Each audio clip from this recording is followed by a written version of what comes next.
கவியரசர் சொல்லுகிறார், நீங்கள் ஏன் நினைக்கிறீர்கள் அங்கே இருந்த பகைவர் குலத்திற்காகத்தான் அவன் சங்கொலியை ஊதினானா? இல்லை இல்லை, அன்று எடுத்த அந்த சங்கொலியை பக்தர்களாகிய தங்கள் துன்பத்தை எப்பொழுது தீர்க்க வேண்டும் என்று பகவானை பிரார்த்திக்கிறார்களோ அப்பொழுது கூட பகவான் அவர்களுக்காகவும் இப்பொழுதும் சங்கை தயாராக வைத்திருக்கிறான்.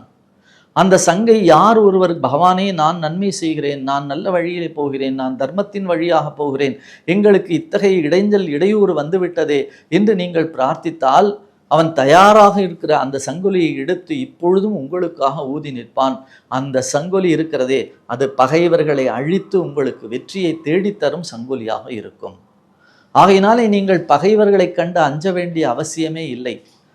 அவன் நிச்சயம் காப்பாற்றுவான் என்பதற்கான உதாரணம் யார் என்று சொன்னால் பஞ்சபாண்டவர்கள். நீங்கள் பாருங்கள், அங்கே அவர்களை காப்பாற்றிய அந்த இறைவன், அங்கே அவர்களை தன்னுடையவர்களாக ஆக்கி கொண்ட இறைவன் பக்தர்களாகிய உங்களையும் உங்களுடையவர்களாக நிச்சயமாக பகவானுக்கு உடையவர்களாக மாற்றிக்கொள்வார்கள். ஆகையினாலே நீங்கள் நன்மை செய்ய புறப்படுங்கள். போகிற பொழுது போகிற வழியிலே அந்த தர்மத்தின் பாதையிலே எத்தகைய இடையூறு வந்தாலும் சரி, துரியோதனாதியர்களையே வென்ற அந்த கண்ணன் உங்களுக்கு வரக்கூடிய சின்ன சின்ன இடைஞ்சல்களையும் உங்களுக்கு வரக்கூடிய சிறிய எதிரிகளையும் கூட அடித்து தகர்த்து துவைத்து துவம்சம் செய்து உங்களுக்கான வெற்றி பாதையை அவன் அமைத்து தருவான் என்று சொன்னால், நாம் செய்ய வேண்டிய மிகப்பெரிய வேலை என்ன என்று சொன்னால், பகவானே உங்களுக்காக நாங்கள் காத்திருக்கிறோம், உங்களுடைய திருவடியை நம்பி இருக்கிறோம், உங்களுக்கான வெற்றி பாதையிலே நாங்கள் நடக்கிறோம்.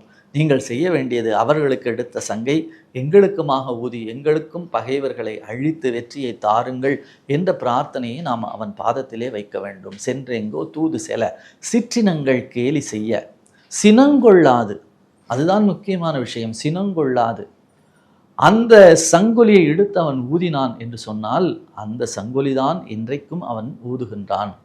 நீங்கள் செய்ய வேண்டியது அவனிடத்திலே பிரார்த்தனை தான்.